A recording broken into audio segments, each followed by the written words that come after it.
What if I were to just accept? No narratives, no judgments, just acceptance. It doesn't mean that I need to like it, just accept it. There's a freedom in that acceptance. What in your life do you wish was different? What would you change if you could, but maybe you can't? Is it a health condition, a dietary issue, a feeling you're having, an emotion, a behavior of your husband's, the attitude of your teenager, or the way they dress, the people they choose to date, the fact that she's growing up and she's developing her own opinions that are not what you wish they were? In life, we always seem to think about making changes. How can we become our favorite us, have a better life, make things different, improve ourselves, improve our families, our body, our lives, get jobs that make us happier, find hobbies that are more fulfilling, let go of toxic relationships and build healthy ones? But the things that often really impact our happiness, the things that get us deep down in our souls, are the things that we can't do anything about. It's just the way it is. We make ourselves crazy sometimes, projecting those things onto ourselves, when in fact, it's not us at all. It's the genetic makeup of our bodies, or our emotional response, or the way we were raised, or his personality, or her psychological need, or whatever. It doesn't even matter, because the reality is, it's not us. It's not our fault. It's not our responsibility to change it. It's not your responsibility to change it. You cannot change it. Some things are just beyond our control. What if you let go of your attempts to control the things that are beyond your control? It doesn't mean that you need to like it. Just accept it.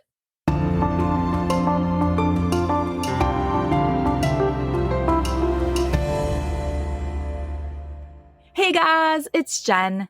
This is another episode of Reframing Me. Today, we're going to have a conversation about the loss and change that so many parents of teens face at some point. We're going to touch on a number of areas that I think a lot of us may even feel a bit silly being upset about. Like, am I seriously grieving stinky cleats? Or am I sad I'm not hearing a tuba in the other room? We may even feel a bit pathetic, kind of thinking, is that what it's come to? Am I only a swim mom? I must be something beyond that, right? Or even, I'm a swim mom, but she's decided she's not a swimmer anymore. So what does that make me? There's a loss there. There's grief. So this is something that's been on my mind lately. Well, okay, so that's not completely true. It's been on my mind since yesterday when it hit me, but it's more than that. We're going to expand our conversation into ambiguous loss. And that has actually something that's been on my mind lately. Because I've been thinking that I feel like I've been cheated out of at least a year. We all have. And I realize that it's like, really, Jen, you're just now realizing this? We're like 2 years past COVID. But honestly, yes. I think at first I was just happy that life was lifing again. But it's only now as I'm realizing how short the high school experience for my oldest has felt, because really, it has been short. Shorter than it was supposed to be, at least. Shorter than I feel like I was promised. I think a lot of us have finally woken up and come out of our COVID fog, and we're realizing that, you know what, we want that time back, especially for those of us with much too quickly growing teenagers. So that's kind of what we're going to have a conversation about in a roundabout way. We'll talk about grieving the end of our teens' activities, as well as helping them find their identity once that time ends too a bit. We'll talk about ambiguous loss and grieving. So we're kind of all over and yet still kind of not. Okay, so it's Saturday morning when I'm recording this, and last night was the first round of playoffs for the high school football team that my boys play on. Lord knows that I am quite cognizant of this being senior year and all of the emotional baggage that comes along with that. And yet, it was yesterday morning when it struck me that, oh my God, today could be it. It could be the last time that I ever see him play football. The last time that I watch all of these boys who he has gotten so close to, we've all gotten so close to, it could be the last time that I watch them all play. The last time that I go out onto the field to hug him, to see all of them and take their pictures, see their sweaty, dirty smiles. Well, I guess their smiles aren't sweaty and dirty, but still, It was like I knew this, but I hadn't really processed it. Like, hey, yeah, that's what the playoffs are. At any point, it can just be over. And this time, like over. I was a ball of nerves all day. I think it's the most nervous I have been for one of his games. And I'm the mom of the kicker, so I have a pretty high threshold for stress watching. Thank heavens, it was quite a blowout game. So by halftime, we were up by a lot. So a couple of the other senior moms and I were like, phew, we kicked that can down the curb at least another week, and we could enjoy the second half. But I couldn't help but look at the parents on the other side and think of all of the parents on the losing teams and all of the games last night. And it hurt my heart to think of them, because for them, that was it. Just like that. Whether it's been 4 years or 2 years or 12 years or, really, I guess doing the math, Tobias started playing sports with soccer at 3, right? You 4, yeah. So that's 14 years. 14 years of youth sports for some of them. And bam, over just like that. And I know some parents, like those parents whose kids were on the 30th seed underdog team, they were probably at least expecting it or prepared for it. But that doesn't make it easier. And I'm sure others were like I would have been, just not processing that, hey, it could happen at any time. Like slamming the book shut on a chapter of your life. On the surface, and this doesn't need to be youth sports, I will, as a disclaimer, probably keep referring to it as youth sports because that's the perspective that I'm coming from, especially football. Football and cheer are the big things in my house. But it is the exact same for band parents, the dance team, cheer parents, theater parents, scouting parents. Any time that your kids are involved in an activity that becomes all consuming of your time and energy and money and weekends and weeknights and summers, but all of the activities that we find ourselves, sitting on the sidelines or up in the stands or sitting in the front row watching day after day, week after week, year after year, there comes a point when it all ends. For many, senior year is that end. But for some, it happens sooner. Whether it's because they don't make the team or they grow out of love with the sport or the activity and they just decide that they're done. But wait, you might be saying, right? But what if I'm not done? For us, like I said, 2 football players, a cheerleader, football is life right now. But Tobias played soccer from U4 all the way through the 9th grade. He was all soccer all the time. And for a long time, it was football was life. I was on a soccer mom text group for ages. These were friends. Well, friendish, I guess, in retrospect. But we would ask questions and commiserate, make plans, give rides, all of the things that sports moms do.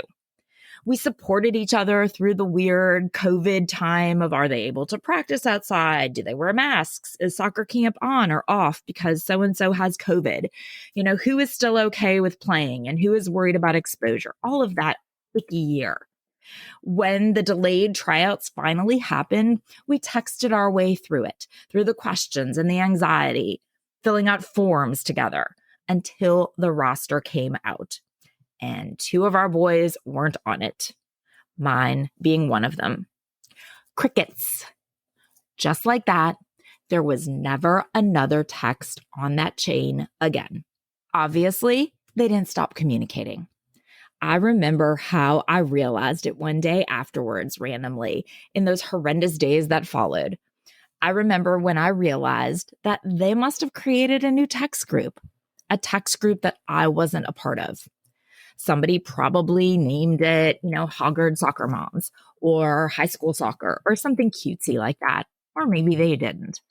And I'm sure that whereas my number was no longer a part of it, I knew that others' numbers certainly took my place. Tobias was out as the now high school boys found their place on the soccer team, at the soccer team lunch table, in the soccer team hoodies. He was out. And we all feel that. We know how horrible it feels to see our kids' hearts break. We even talked about it here in the I Will Survive episode. We know how hard it is for them when they don't make a team or get the part or win an election or whatever.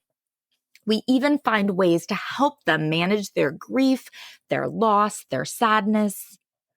But as is typical, of course, for moms, we often don't think about us. What about our grief, our loss, our sadness?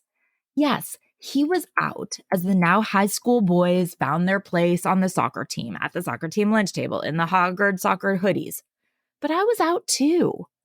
I lost my mom place in high school too. I didn't get the soccer hoodie either. I lost my spot on the soccer mom text group. I was sad too. Only we get to be doubly sad, right? We get to have our own loss and grief, and we get to have their loss and grief. So that's super fun, right? I remember one of the worst points. Honestly, it was probably the lowest point of that year, and well, that was saying a lot for that year. But I remember him asking me in the most pathetic voice one night as I was tucking him in and promising him it would get better, telling him that I promise it will all work out. Great things are ahead. I just know it. I remember him asking me, "Do you think I can make friends in track?"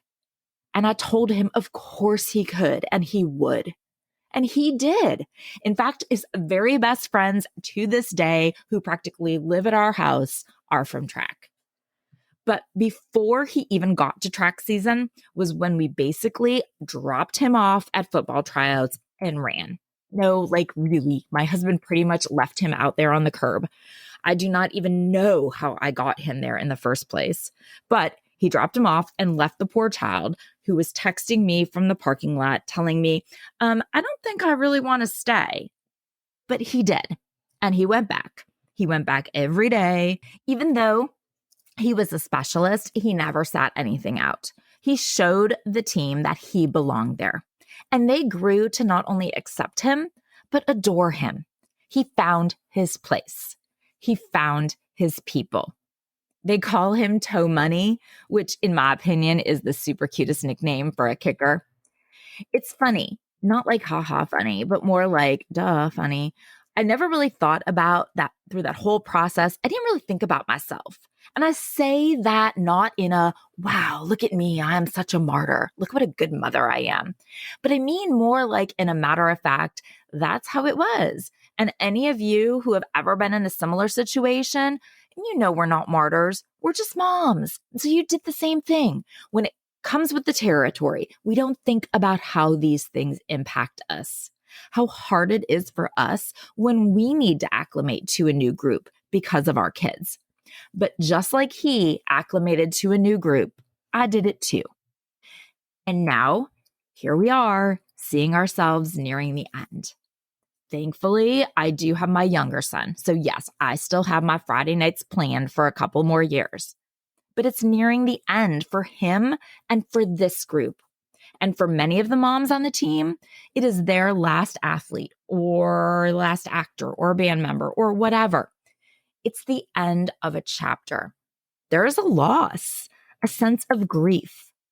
It's the loss of an activity, of a group of people you've grown to feel a community with, the loss of something that you share with your child, those many, many, many drives to practices or games or tournaments, the countless conversations that began with, "So how was practice?" Or when he says, "So today at practice," hearing about their successes, their struggles, their progress, their frustrations. It's something that has bound us together with each other and with our kids. Even in those times, for those people who have feel like there's nothing that they're bound together with their teens with someday. These activities, they have bound us with them. It's okay to feel sad that it's ending. It's okay for us to look back and reflect. to remember those early sports years when no one really knew what to do with the ball, to think about the tears when they were too afraid to go out. We can look back and be proud of the person they've grown up to be because of their activities. But we can also look back and feel sad that this chapter is over. Sure, we can keep in touch with the moms we've gotten to know over the years, the moms who have become our friends, but it won't be the same, huddled up in the cold or chatting in the parking lot late at night, waiting for the bus to come back. Sure, we can still have things in common and things to share with our kids, but it won't be the same.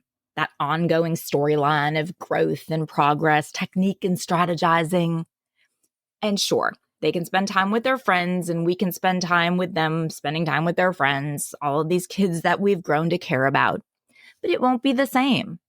That enthusiasm and electricity when they come hungry and stinky and proud after the game. And that's really the thing of it, right? It just won't be the same. And it's okay to mourn the end, mourn the loss. And it's okay for them to mourn too. And because we're the mom, we're going to need to help them through their grief while we're feeling our own. It is not uncommon at all for teenagers who have been consumed with the sport or an activity to feel a loss of identity once it ends. And we've been consumed by it too.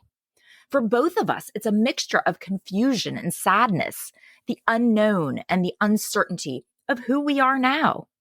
If they're not a football player or a cheerleader or a band member or a theater kid, who even are they? And the same for us, right? Our identities become tied to being a soccer mom or a swim mom or a dance mom, and then we're not. Often, I think it's just such a gradual thing over like 10 years or so that we don't even notice it happening. We don't realize quite how much their activity has consumed all of us. They take on the activity as who they are. They don't just play lacrosse. They are a lacrosse player. And we are lacrosse moms. So what happens when we're no longer that? Our teens have used these activities to find their community and build their identity. And let's be honest, so have we. Unfortunately, for neither them nor us, there's not a magic fix. Just like any other loss or grief, it's going to take time to heal. They're going to need to navigate who they are if they're no longer an athlete. They're going to be sad and probably a bit lost. They may be bored and they may feel or seem directionless. And as their parents, we need to be patient with them. And we need to be patient with ourselves too. We need time to navigate who we are if we're no longer the football mom or the dance mom or the band mom. Without the time-consuming activity, without the built-in friendships, what do we do with ourselves now? We need time, and perhaps we need a hobby. But mostly, we need to be allowed to grieve the end. Just remember, there is no one way to grieve. And the way that you grieve high school sports ending could be very different than the way that your teen does, and even different than your partner does. It looks different for everyone.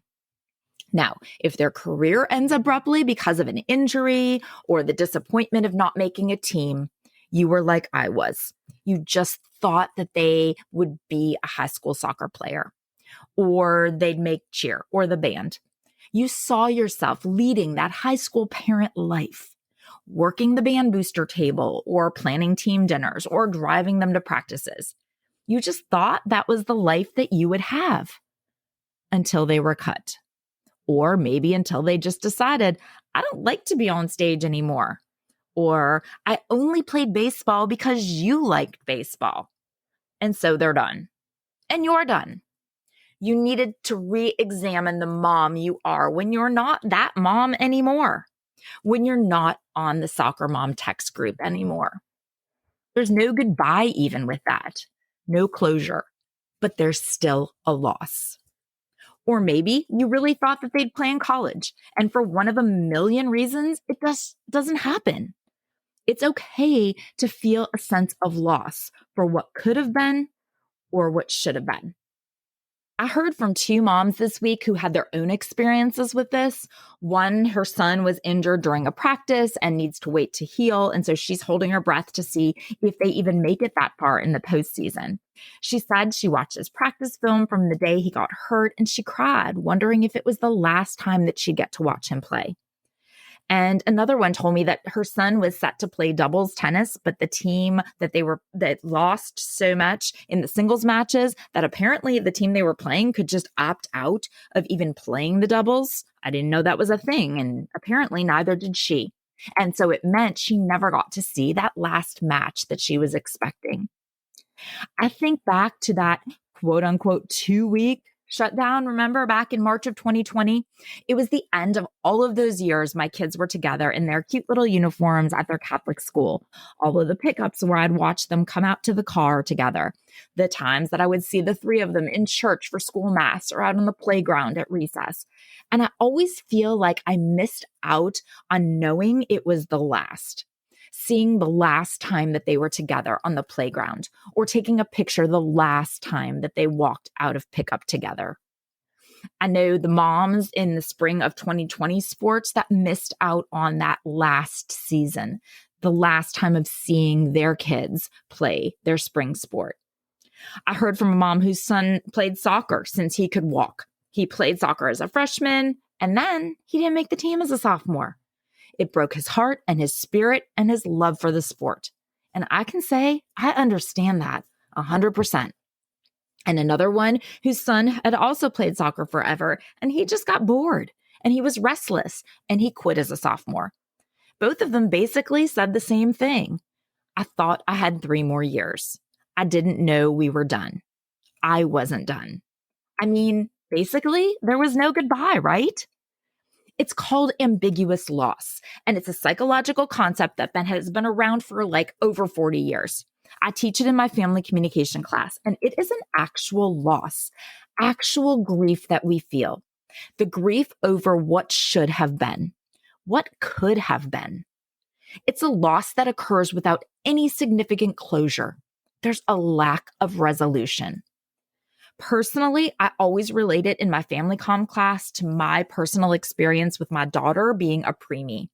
She was born at 27 weeks. She was a teeny tiny little 2.5-pound thing. She spent 9 weeks in the NICU. I walked out of the hospital 12 hours after she was born without a baby, without balloons and without any fanfare, without any pictures, because I was walking out without a baby.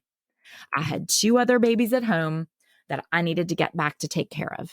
I spent 63 days going back and forth between them at home and her at the hospital. I tried my best. I left the boys napping with a sitter in the parking lot at times so I could go in to feed her. I would do her kangaroo care holding while I graded papers because I was still working. I did everything I could, but like most things, it was never enough. Just like I missed out on the excitement of checking out of the hospital with her. I didn't get to give her her first bottle or her first bath or put clothes on her for the first time, or probably, honestly, a lot more things that I don't even want to think about even 15 years later here because it's still upsetting. There was no closure on my last pregnancy. It just ended abruptly. I feel like the first nearly 3 months of her life were taken from me. Her birthday isn't one I enjoy, if I'm being completely honest with you. I feel more joy on what I call her homecoming day, because her birthday, like birth space day, her birth space day was not joyful. It was scary and, well, just awful. Thank God she was a miracle and she grew big and strong and healthy. And then I faced the guilt of how could I feel any sense of grief or loss when I was so lucky to have this strong little baby. But it was a grief. It was a loss. It was an ambiguous loss. The grief of what could have been, what should have been. For those of us who have seniors this year, or really those who had seniors the last, 1, 2, 3 years, I don't know, I guess whatever it is, the last 2 at least. But for those of us and our kids too, because obviously it impacted them even more. But for us whose kids essentially lost a year of their high school experience because of COVID, we lost a year. We suffered a loss. We were supposed to have 4 years of high school. That's what history promised us, right? We were supposed to get to watch them make friends over 4 years. We were supposed to get to watch 4 years of sports and plays, homecomings, football games, all of it. We were supposed to get 4 years, right? But we didn't. We only got 3. I mean, probably more like 2 if we actually were to do all of the figuring and counting the distancing and masking and lack of activity and interaction when they did get to go back. But as I near the end of my COVID freshman's high school experience here, I can't help but feel a type of loss. These last 2 years have been so fun for him. They've been fun for us. And I can't help but think it's not fair. We only got 2 real years of this. I thought I'd have 4. And now he's going to graduate. I'm not going to see the people that I've become friends with. He is going to be forced to prematurely part ways with the friends he's only really gotten to share a high school experience with for 2 years. But are we allowed to feel sad? I mean, we're lucky, right? Things are good. But what about mad? Can we feel anger that we lost those years? I mean, I guess we can, right? But who are we mad at? It's not like we can speak to the manager. I ordered 4 years of high school and I only got 2. Tenure track professors at my university get to file for a COVID year extension, and college athletes get an extra COVID year. So I would like an extra COVID year of high school, please. I'm not sure with whom I should file that request. Just like if your daughter quit soccer when you're not ready to be finished, or if your son was planning to play college football and then didn't, or your daughter didn't make the swim team, or your son losing the opportunity to play his final match because of injury. That collective loss that we suffered with COVID is a loss. It's an ambiguous loss, but it's a loss that can be and should still be grieved. So, okay, let's continue our conversation to talk a bit more about ambiguous loss and what it is. At its core, ambiguous loss is about a lack of resolution. There are 2 types of ambiguous loss as they relate to families. Type 1 ambiguous loss deals with a physical loss. It's when the person is physically absent but psychologically present. The most common type 1 ambiguous loss circumstances in families are things like divorce or adoption or estrangement. It can also be circumstances like deployment or incarceration. For us as parents, when our kids go away to college, that's an ambiguous loss. They're still psychologically present. You think about them, you talk with them, you make decisions with them in mind, but physically, they're not there in your life and in your home the way that they used to be. It's a loss. Type 2 is a psychological loss. Physically, the person may be present, but psychologically, they're not. Some examples of this might be when a loved one has Alzheimer's or may suffer from depression or a chronic mental illness, or they suffer from drug or alcohol addiction. Physically, yes, they're there. But psychologically, they're not who they used to be. We can also feel this when our kids change dramatically as they grow up. Like they're here physically, they're present, but you might miss the child that they used to be. Ambiguous loss is just as strong as any other type of grief that we experience. The difference with ambiguous loss, the thing that can make it more complicated, especially type 2, is that typically when we grieve something, we need closure. We like that sense of closure to help us process the grief. When someone's personality changes dramatically for whatever reason, and they become kind of unrecognizable to you, there's no closure. It can feel like it's an ongoing trauma because there's no answer or resolution. There's no closure. And because you still physically have the person in your life, people often don't even realize that you're grieving, which makes it pretty isolating. To go back to my earlier example of when my daughter was born, on the surface to others, I wasn't grieving. What should I have to grieve about? I just had a baby. I should be happy. She was thriving in the NICU. I should be happy.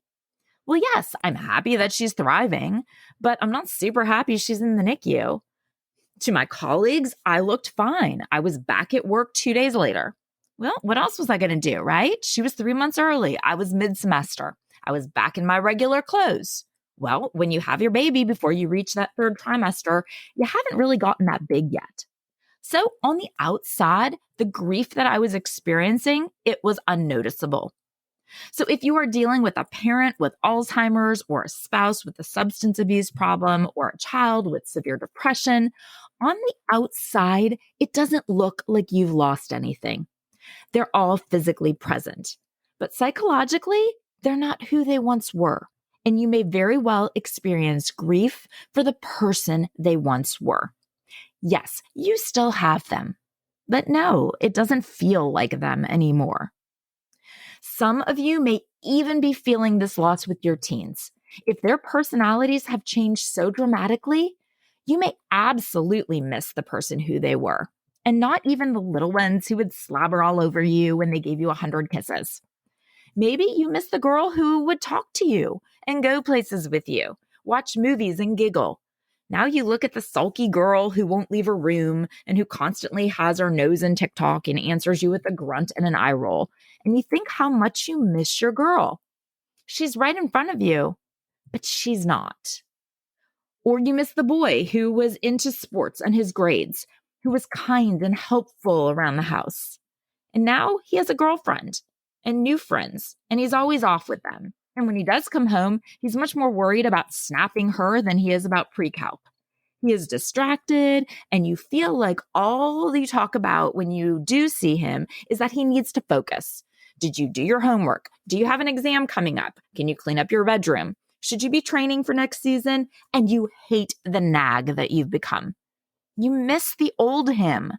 You miss being the old you with him. It's an ambiguous loss. Or your son breaks up with his long-term girlfriend who you had grown to love as a daughter. Maybe you envisioned a future with her in it. You feel that loss, that grief, what you thought would be. Or you have envisioned your daughter's future, and being a teen mom definitely wasn't part of that. You grieve for the life she should have had. The relationship you expected to have with your teens versus the relationship you have with them. The future you dreamt of versus the future that is. The end of youth sports. You grieve the activity. You grieve the friendships. You grieve your role as soccer mom, as dance mom, as cheer mom, as football mom. Your son grieves for who he was as a player. Your daughter grieves for the identity she knew as an athlete. We all grieve in different ways. So keep in mind that our mourning these losses may show up in different ways. Maybe it's anger. Maybe it's throwing yourself completely into a new area of your life. Maybe it's them withdrawing. Maybe it's a restlessness or a feeling of being unsettled that you just can't put your finger on. And it can be the feeling that you just can't move on. You're frozen. When you're left longing for what used to be or answers to questions that can't be answered, it can feel like an ongoing trauma. These couple of years out from COVID, we have changed. Our lives have changed. Our relationships have changed. The world has changed. And our kids changing normally, as kids do, coupled with these changes from the pandemic and then sprinkled with a big old dash of the loss of a year or so of our lives, it can feel like an overwhelming sense of sadness that you just can't put your finger on. You may even find yourself longing for the way that things used to be, like in the before times. That normalcy that you know will never be normal again because it doesn't exist. And yes, you can totally argue that it wouldn't have existed now anyways because our kids were going to grow up regardless. Of course, 100%. In our heads, that's probably totally logical. But when it's blended with the other feelings of loss, it can be a lot. But no, you are not alone. Just like I never got that last picture or even noted or appreciated the last time my kids came out of St. Mark and to me in the pickup line, the last time I sat in school mass and could spot each one of us.